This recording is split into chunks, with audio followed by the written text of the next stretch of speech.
And hello, welcome to the PerfectCast. Your host Bruce Matson with my man Tom Coleman, and we're getting ready to hit on some NFL news with a little bit of a fantasy football spin, and it's great. We're getting ready to limp into Week 4, and there's just a lot going on. Speaking of limping, Saquon Barkley is going to be out 4 to 8 weeks, high ankle sprain, and that is just not good at all. What's your thoughts on this, Tom?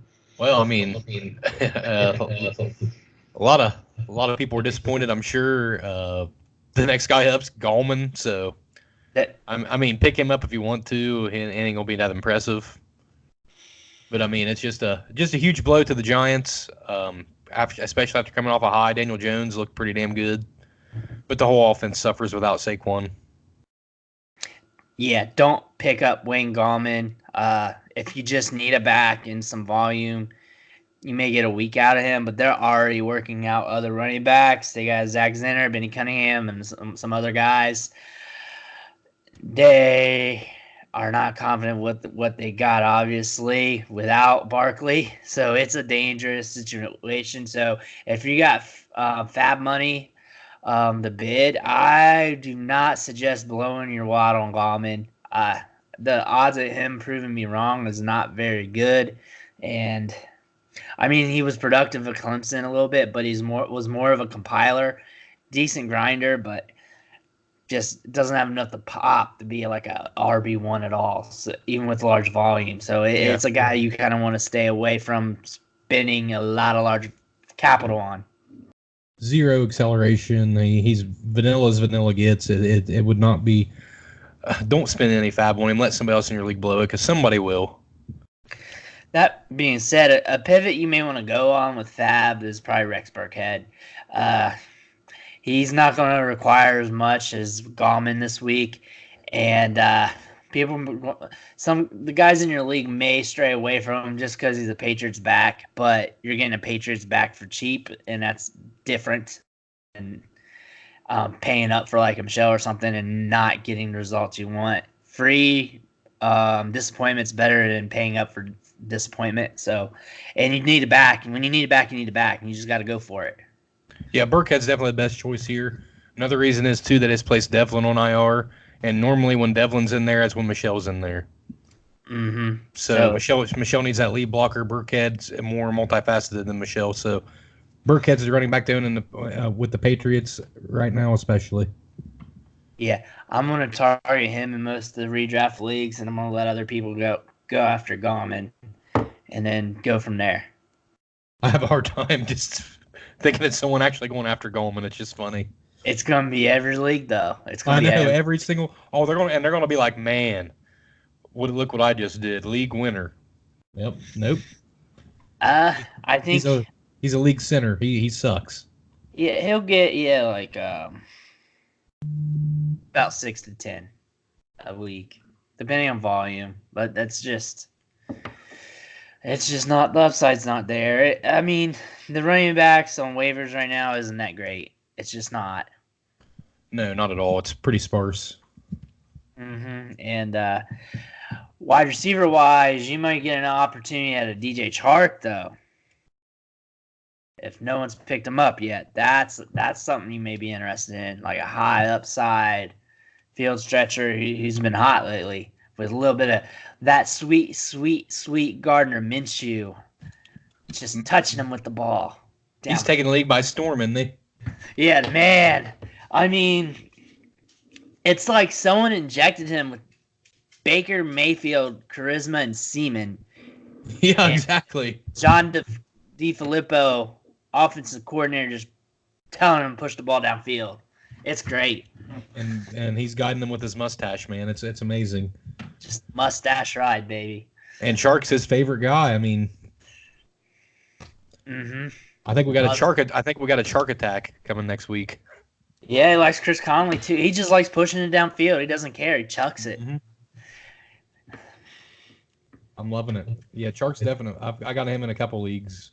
Get him while you can. He's not going to be there much longer. Yeah, definitely. Just get him while you can and enjoy the ride. Throw him in flex and whenever you can possible. Wide receivers, it's deeper there this year than usual. You can get some decent guys off the waivers. Dorsett's another interesting pickup. Was that? Dorsett, I think in 12 team or more leagues, Dorsett's a good pickup from New England. Yeah, especially since Antonio Brown's gone, and he's gonna be back to what we thought he was gonna be in week 1, and he's gonna get some more targets. He's gonna get those downfield targets too, and of course he's gonna be volatile, but he's a great guy to have on your flex when you need it. Absolutely, yeah. Because his ceiling's way high, and another guy I like is Deontay Johnson from Pittsburgh for super deep leagues. But Mason Rudolph looked terrible. But yeah, they're still going to throw the ball because they suck. Yeah, inefficient volume is never anything you really want to chase unless it's super cheap in DFS. But you don't want to rely on it, and you don't want to overexpose to it. Yeah, not at all. I'm just saying, like super deep league is good for a flyer. Mm-hmm. You watched the Bengals game, right? I've been watching. I've been doing the Red Zone channel. I was wondering your thoughts on Auden Tate this week since he had his big game. Yeah, no, he looked great. Ross has got a case of the dropsies. Did you see my stat I posted of him? Yes, I did. That's yes. 25 targets and 5 drops. That is a drop for every 5 targets. Yeah, that's frustrating. That's ridiculous. Yeah. That is that was like my high school baseball career. I'm John Ross. You're John Ross. John Ross at shortstop. I love it. Yeah, Auden Tate.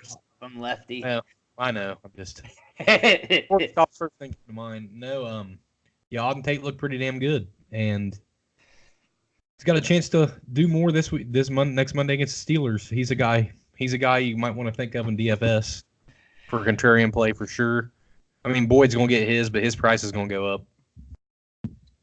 Auden Tate's just been one of those prospects that in the bench stash and dynasty I've been just loving for a long while, and it's just great to see him have a game, even if he doesn't do it again. It was just good to see the stat line.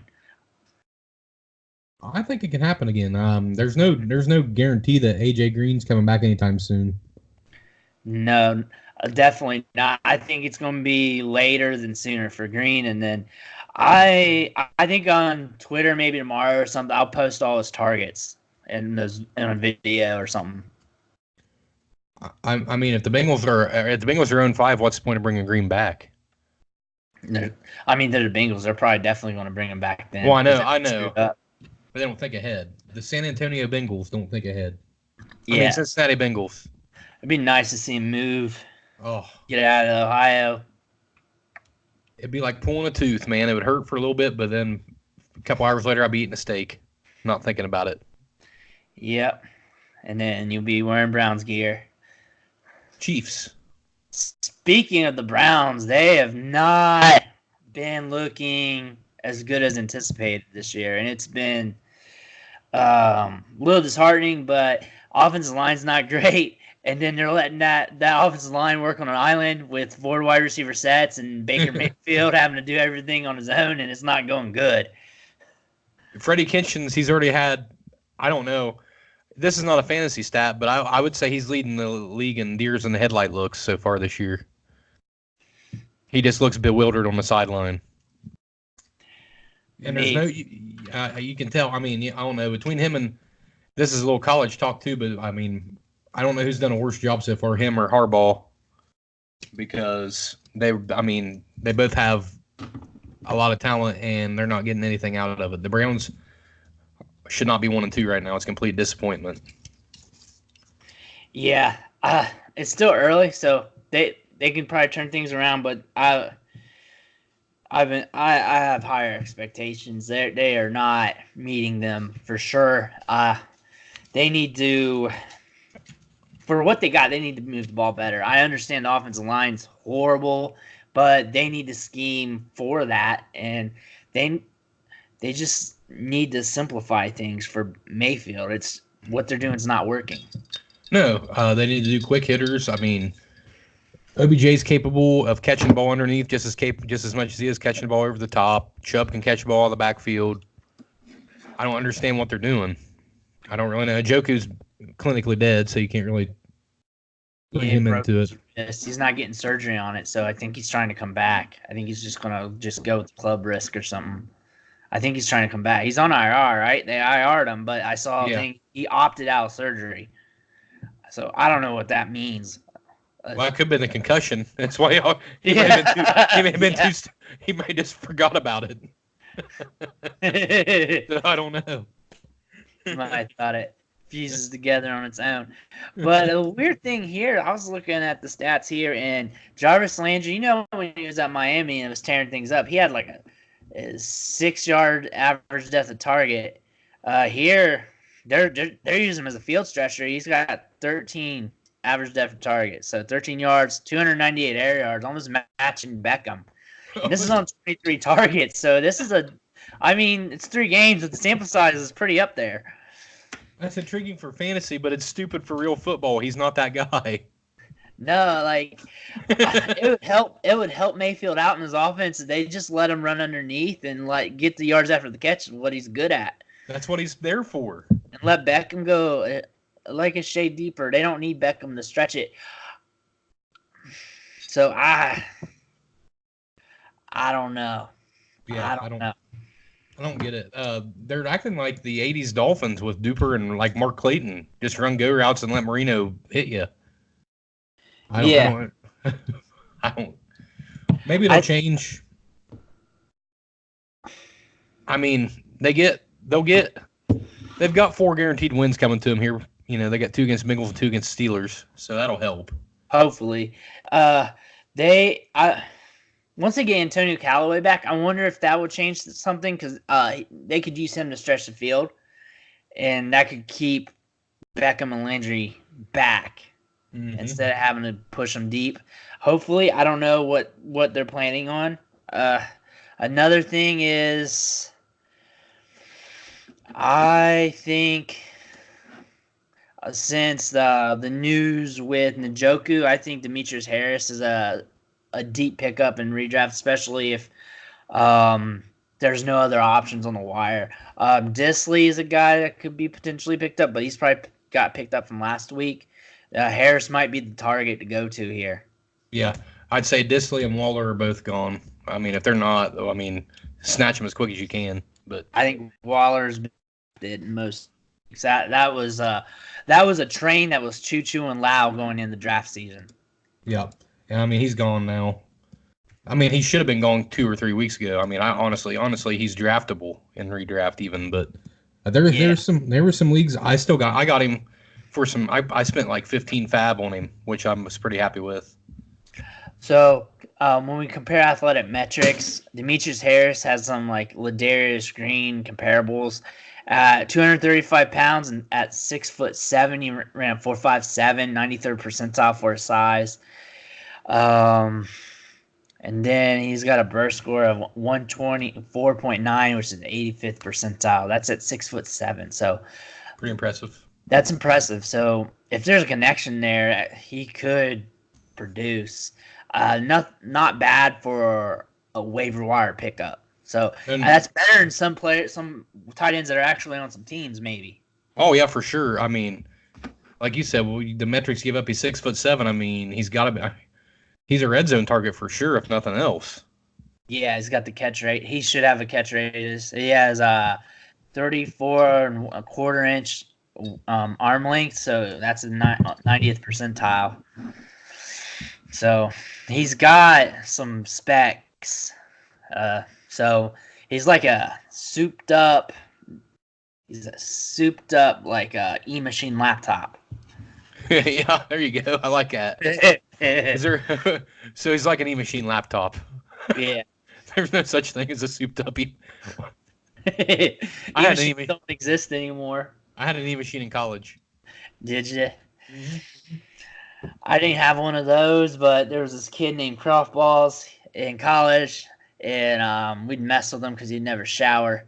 And stinky kid, and he would sit 9 hours a day and in front of his laptop, shower once every 3 weeks and play Yahoo Poker all day, and that's all I know about E-machines is that kid. Man, that's a bad first impression of the E-machine. Mm-hmm. We had a kid. I had a kid in my dorm. I think he showered, but he would walk around all day in his towel. Like all day long. Like I go to class at 8, one of the rare days that I went to class. I go to class at 8 in the morning. I come back at 2, and he's still walking around up and down the hallways in his towel. He's just ready to party, man. I don't know what the hell. I have mad respect for someone who can do that. You got some gusto. Yeah. I wasn't in my. The only time I was walked around out, we had a fire drill, and I was in the shower. Speaking of fire drill and being red hot, Terry McLaurin, woo, 5 receptions, 1 TD in each of his 3 games. First rookie wide receiver, first receiver ever to do that. Pretty damn impressive. And he's and the better quarter. He's not even playing with the best quarterback on the team yet. Yeah, and he just creates separation and gets downfield, and it's great. It's great. Dude's a stud. We talked about him. We talked about him all offseason. I couldn't get enough of them in rookie drafts, so I just started buying rookie cards that are autographed. That investment's working out well for you right now. Yeah. So I'm gonna see what I can sell them for soon. Get them graded. Oh yeah, that triples the price. Yeah. And that's a big deal. He is one that needs to be graded, huh? Yeah, he's have you guys sent out your cards to be graded yet? Not yet. We're still in discussions about it. I've kind of fallen off the card train. Yeah, I did a little bit because football season started and live bullets, and I paid too much attention to that. But I've been trying to get some Preston Williams autograph cards because I love his signature. It's pretty sweet. His it looks like a P, and it's got like a little smiley face in it, and then another P. That's pretty awesome. I love his autograph. I just can't get it at an appropriate price tag to resell. Yeah, like I don't want, like, there's just I don't know. I don't have like a price tag chart that I've written out, but I kind of got it in my gut what I want to pay for things. Mm-hmm. And he had a good week last week, but I just can't get him on the cheap. I can get like I can get Terry McLaurin, a 3rd round pick, all summer long for like $3, $2, $5. Not Preston Williams. I'm lucky to get him for 10, 12, 15. That's bizarre, especially the situation he's in. It ain't like McLaurin's in a great situation, but I don't know. Weird how some cards like on eBay you just can't land them. Like DK Metcalf. Like I can get like a Terry McLaurin card for $3, but I can't get a DK Metcalf for less than 90. Yeah, that's what's the pizzazz with him in the offseason. I mean, his speed, and he's got that body and all that. Yeah. So I don't know. I'm hoping McLaurin just jumps up to around that price point eventually, and then that'd be sweet. I think that's going to happen. I mean, if this keeps up, it will happen pretty soon. His card will definitely. Yeah. How long do you think it takes to get a graded card back in the mail? Usually takes 3 to 6 weeks. Because they give it tender love and care. So I mean, they're careful with it. They've got a lot of cards to grade, but they know what they're doing, and it's worth it. Because, like you said, I mean, if his value goes up to 90, that gets graded a 9 or a 10, you're going up. You're talking $270 right there, and you paid $3 for it. Mm-hmm. So what is it, like $10 a card? It's better to do it in bulk, though, right? Better do it in bulk, cheaper in bulk.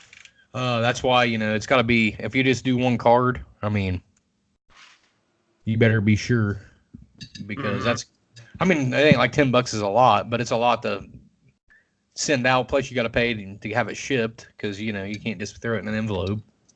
Yeah. Usually it costs like $3 to $5 to ship. Yep.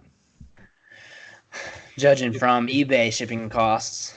Yep. And get you some bubble wrap. You can get that in abundance at Walmart. Yeah, get the bubble mail, the little ones. Mm-hmm. Man, I love bubble wrap. Yeah, it's a soothing sound, but yeah, Terry McLaurin's been a solid play this whole year. Unlike Cam Newton's Liz Frank, that's just a horrible situation. That is. I mean, that's Anne Frank bad. That is bad. Yeah, lock him in the fucking basement and not let him out. Injury. God damn. Like, why'd they let him play on that? From what I've read, they let him play on that a little bit, right? Yeah. Pretty smart. Yeah, that's just so he's not getting worse. He's just continuing to play injured, and they're just letting him go through it instead of shutting him down for a little bit. And that's not to go with. I mean, his shoulder ain't right either. Nothing's right, man. He can't even dress right. His closet's fucked up. Yeah, he dresses like a lampshade.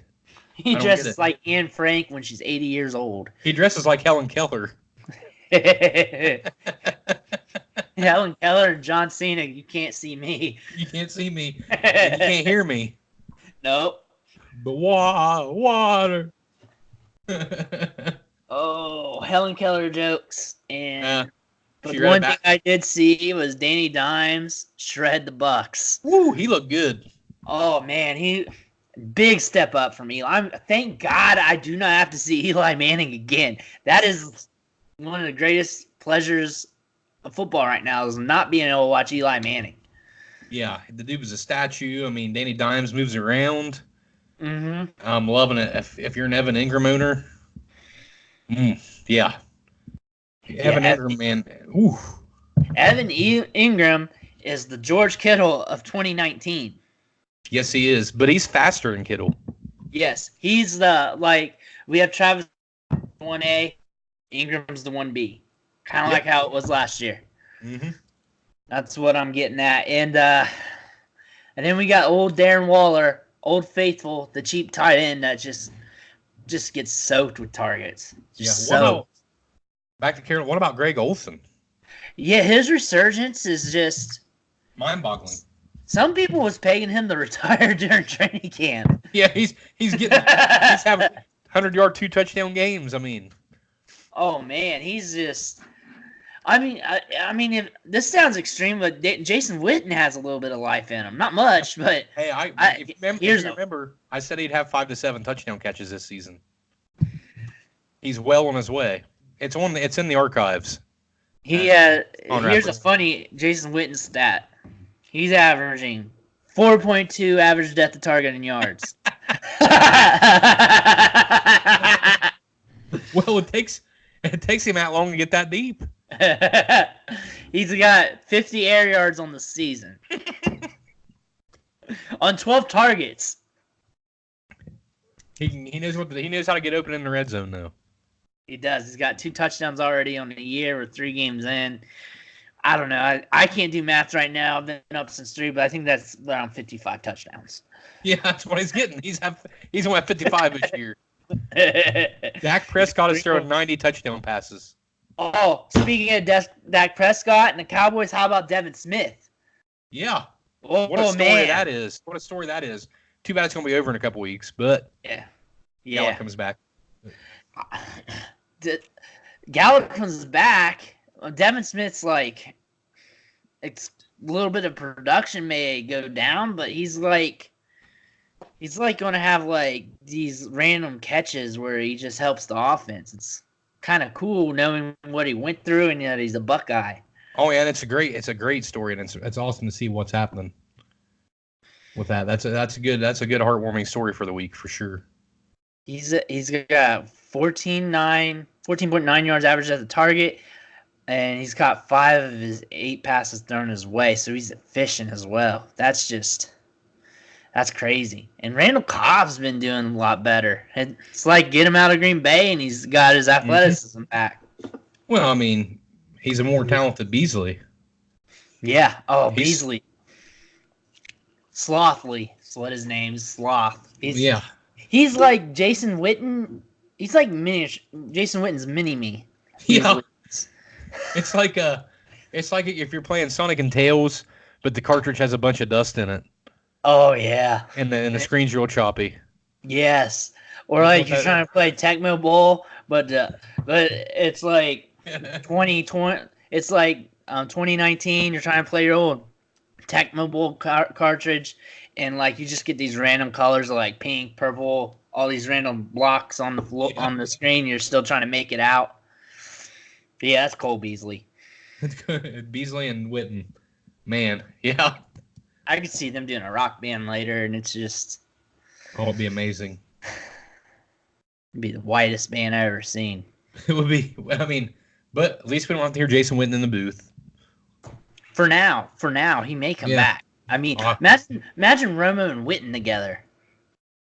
Well, in the booth, that you talking about like when you get a good like Mr. Perfect elevating like another wrestler in the ring. Yeah, like that'd be like Romo elevating Witten all over again though. Perfect gets a good match out of Bastion Booger, so yeah, that is what it is. Romo's the Mr. Perfect of broadcasting. Yes, that is. He is perfection. I mean, he's about the only one I want to listen to. Yeah, he's it. The rest of them are terrible. Booger McFarlane may be worse than Witten.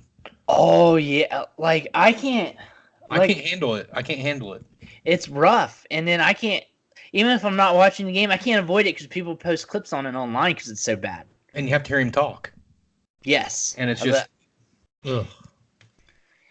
It's awful. There is some bad quality officiating and bad quality announcing. It gets worse each and every year. It seems like. Yeah, I don't know why. It's like we can't get better. It's like we can't improve at something so simple. Yeah, like it's just talking. It's talking, and it's especially the play-by-play guys. That's one thing, or whatever. The guys who are caller in us played football. And ain't like it's a foreign concept to them, and they know nothing about it. CTE. That could be. That's gotta be. That brain's rattle around like a BB in a box can, man. That's gotta be what's it. That's why kickers are usually decent announcers. Yep. They don't have no CTE going on. No, not at all. They're not drooling over themselves while they're talking about drive up tackle left. Or OJ's Twitter videos. God, man, I love those videos. I watch them all the time. There's one on there. I haven't even watched it, but I know it's hilarious. He's talking about how his fantasy football team sucks. See how it is? He's like, I drafted Antonio Brown 40 seconds later, he retired. I drafted Antonio Brown. Oh. No, Saquon Barkley's hurt. Yeah.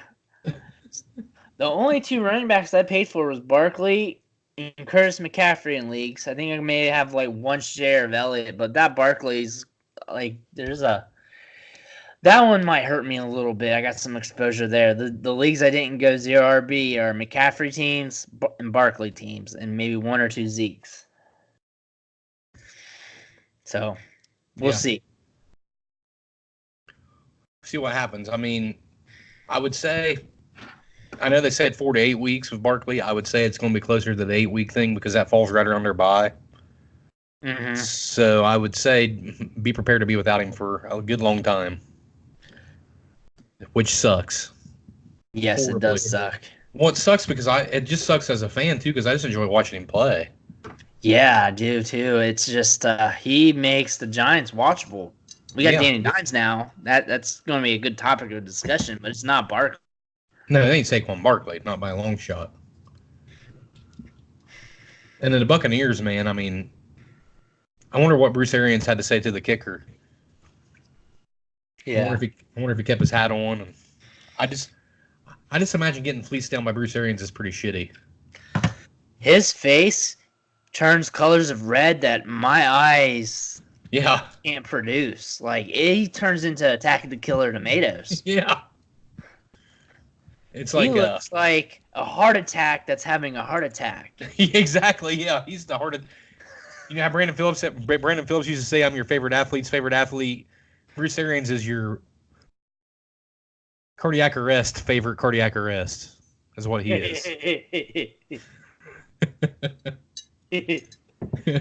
I mean, man, his face gets red. It's awesome, though. Yeah. Speaking of red hot, what about we finally had a Mike Evans game. It's about time. Yeah. It's just going to be volatility between him and Godwin, I think. It's just Well, it's just Godwin games and Evans games. It's going to depend on if you're playing a team stupid enough to single cover Mike Evans the whole game. Mm-hmm. And the Giants were. They said, fuck it, we're going 1-on-1 with this guy. He can't keep doing this. We'll just see which one beats us. Yeah. One of them's going to beat us, so we might as well just see which one does it. Yeah. Yeah, then they win the damn game. We'll just cut double. You know what? This is our game plan. We're gonna double cover Chris Godwin, and we're gonna make sure OJ Howard's covered, and we're gonna make Mike Evans beat us. We'll make Mike Evans beat us.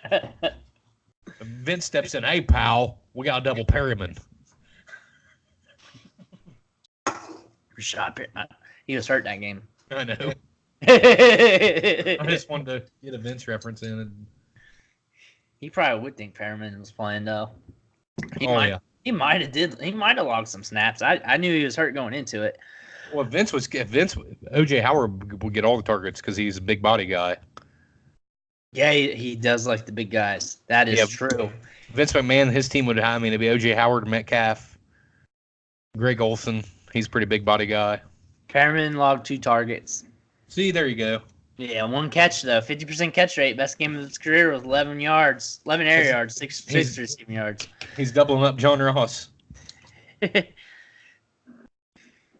One out of every 5 is a drop. That's 1 out of every 5 targets. That's just great. Leads the league in drops already 5 already in 3 games. That's awesome. Hey, he's a Bengal. Hopkins went all 16 games last year without a drop, and I know. He targeted like 335 times a week.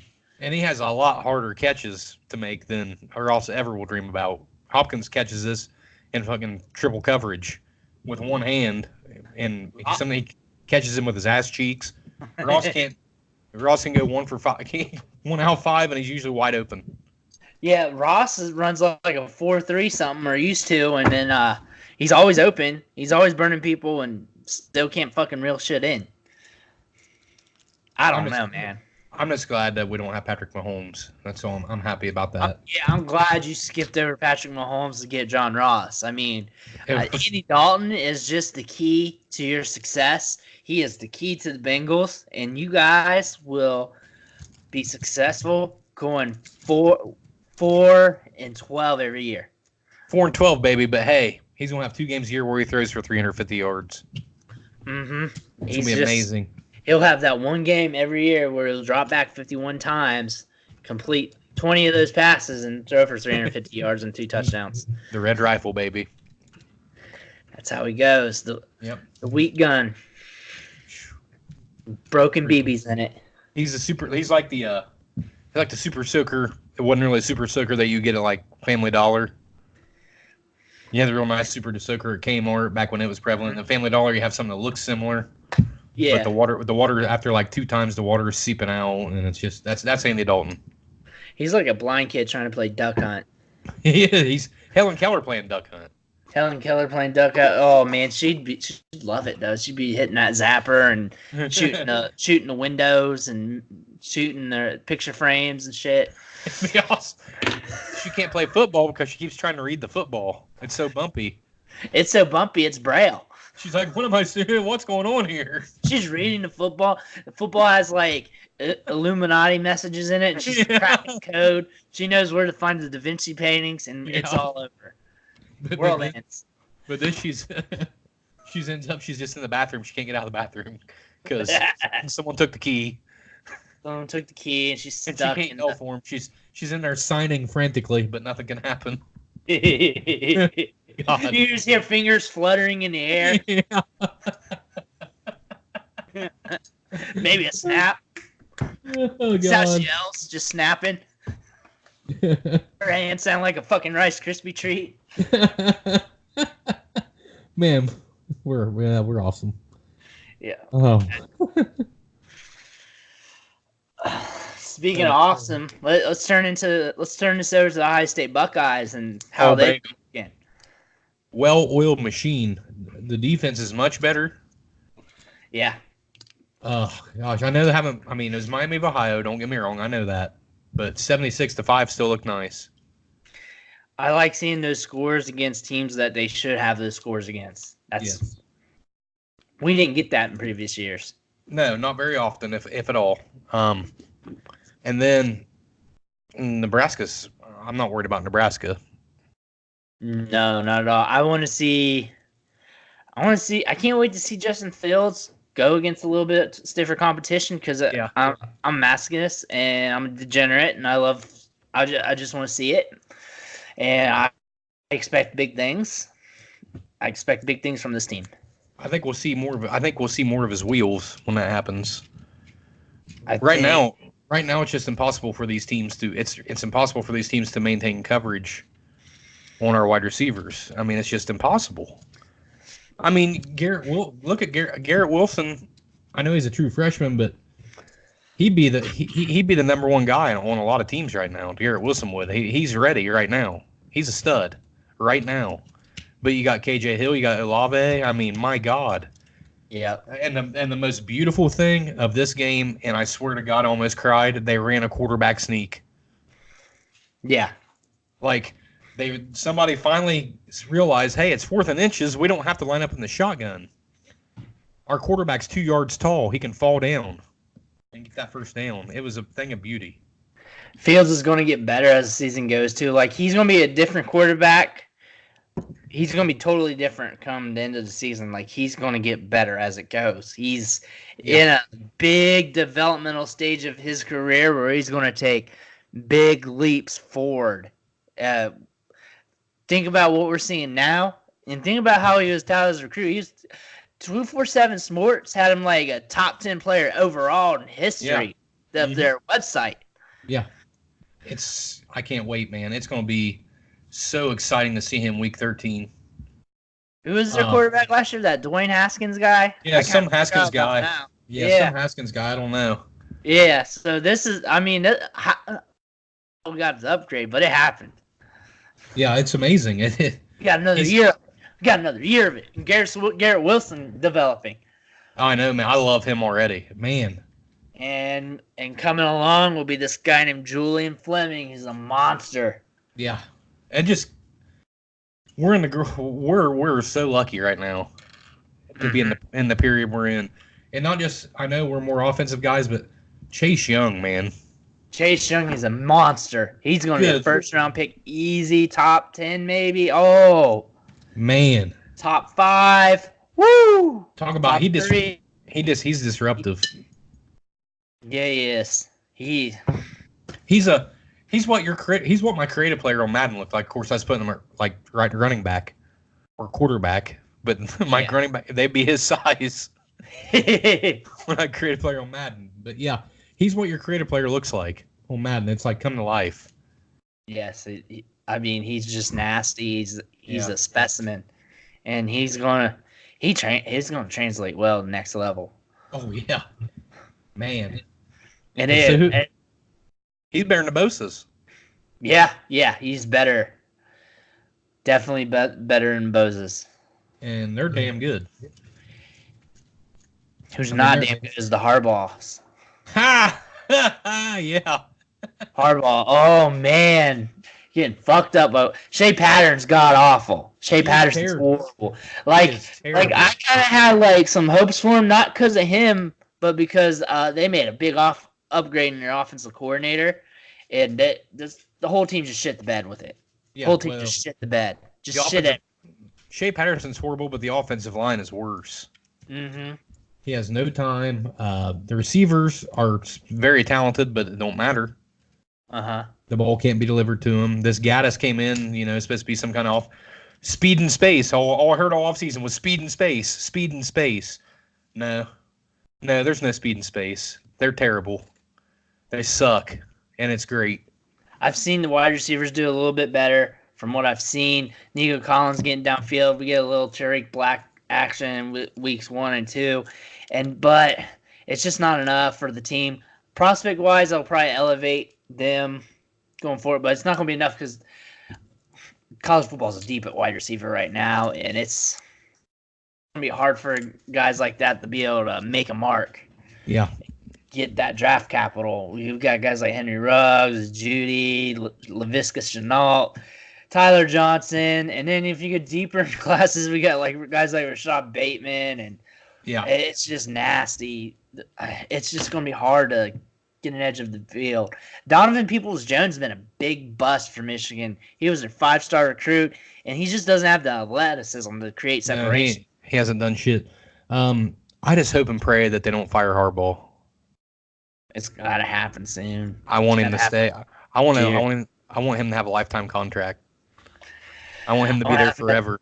I want to be the John Gruden of Michigan. That's right. Probably end up coaching the Steelers. Did you see the Downey commercial? Harbaugh, whether under bye week, he did a commercial for Downey, where he's challenging this kid like his grad assistant or something. He's like, can you keep his khakis wrinkle free all season? It's bad. It was horrible timing because it aired the first time it aired there was when they were down 28-0. It came on. It's pretty good. And Urban Meyer's hilarious in the booth in the halftime show too. And just he's been trolling them all year on the kickoff show. Like before that one day, last week when they barely beat Army, they asked Urban, they're like, what would you do? He's like, what's Michigan gonna have to do to stop this Army triple option? Urban Meyer's like, I don't know, it's not my problem. Yeah, that Army game, they almost lost that. It was hilarious. Yeah. And Wisconsin just flat out ran them. Jonathan Taylor's a truck. He's got truck. I love him. I love his vision too. He's got a lot of Nick Chubb in him. He reminds me a lot of Nick Chubb. And that's not a bad thing at all. That's a great situation to be in. Yeah. When you come thinking of like who to value higher, it's kind of a neck and neck thing. You may want to buy value Taylor more. He's less injuries on him. Coming out of the draft, he's going to have high draft capital. It's tough. There's a lot of good ones. He's going to come out of the draft. He's going to be a top. He'll be a third round or higher startup pick immediately. Oh yeah, for sure. Next spring. Mm-hmm. Him, Swift, and ATN. Those three backs are just going to be the 3-headed duo. Yeah, Swift, man, and Swift's he can fly. Mm-hmm. He's got a lot of McCoy in him. I love it when he hits those players with the dead leg and then scoots on by him. It's pretty, yep. Boy, they didn't look too great against Notre Dame either. Georgia didn't. No, it's Fromm had 180 yards passing and. Yeah, I still think Fromm's a great NFL prospect at quarterback.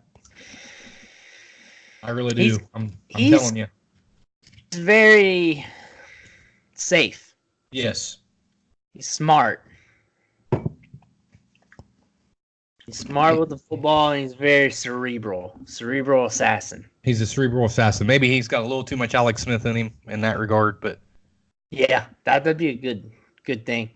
Yeah, a little bit of Alex Smith in him. Mm-hmm.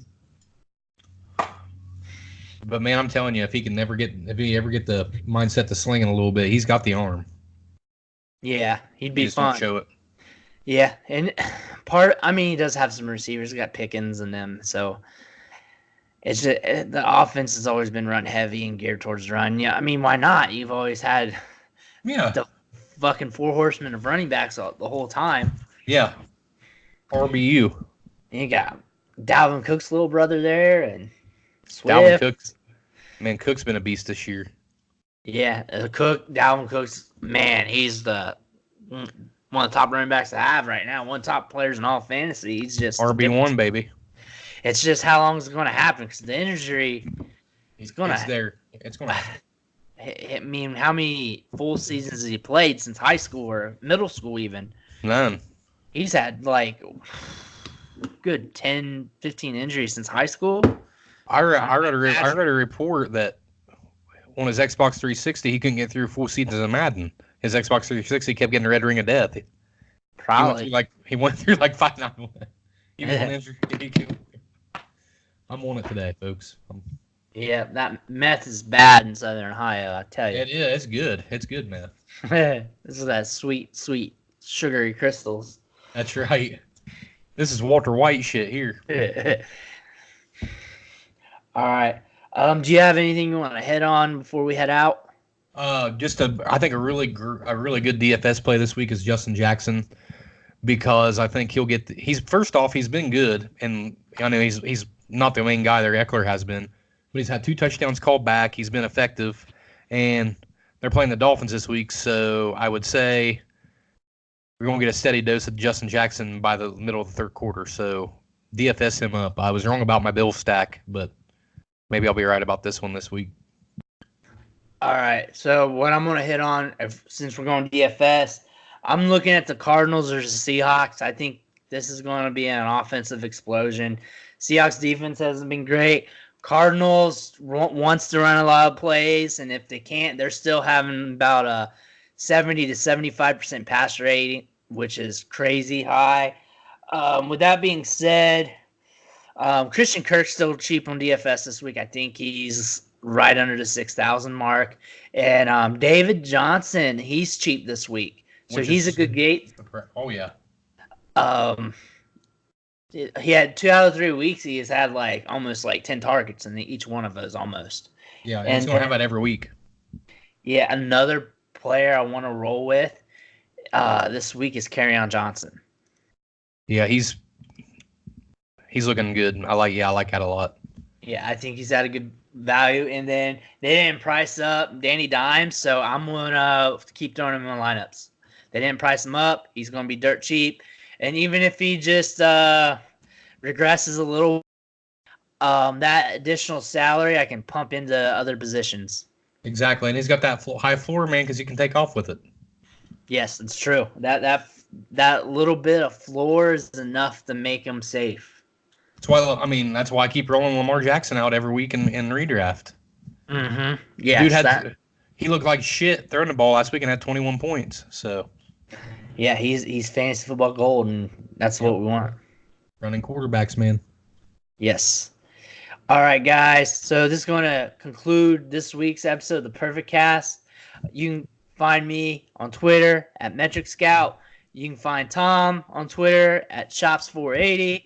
I've been posting on Twitter live breakdowns on YouTube for DFS, usually on Saturdays. I did one on Friday also last week, so just be on the lookout for that.